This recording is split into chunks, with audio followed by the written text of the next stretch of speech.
Hi, last time I showed you how to easily make a detachable cable modification for any headphones.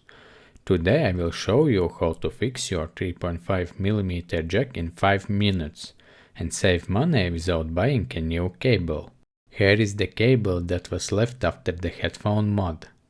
This stock cable can be used, and I will show you how to install a 3.5mm jack on this cable. It's easy and quick to do.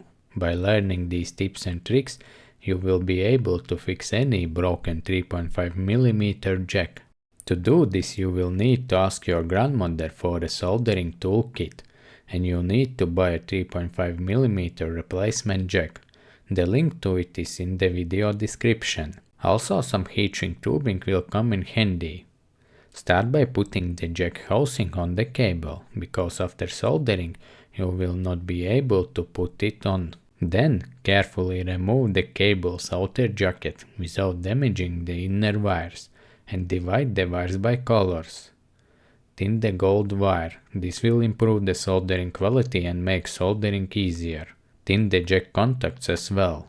Cut off the excess length of the gold wire and solder it to the jack ground contact.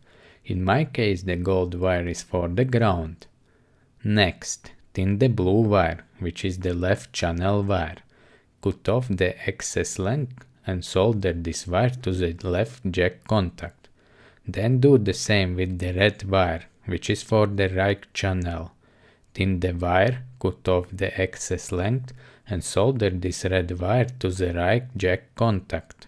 If the colors are different in your headphones, the best way is to open the headphone housing and check which wire corresponds to left, ground and right. Then cut some tape and place it between the contacts to avoid a short circuit. Press some super glue under the cable and clamp it with the jack clamp.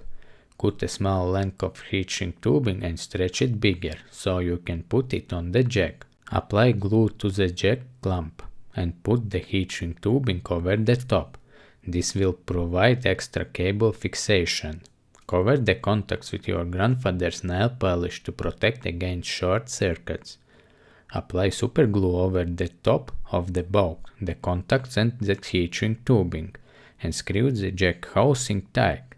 This will ensure very good cable fixation. Finally, cut a piece of heatshrink tubing that is slightly longer than the jack housing, but slightly smaller in diameter.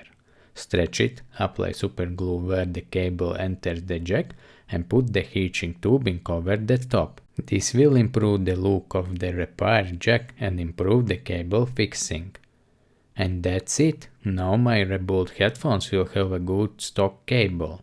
I saved money and time by fixing the old cable instead of looking for a new one. If you have any questions or suggestions, feel free to post them below this video. My granny and I will be very happy if you hit that like button.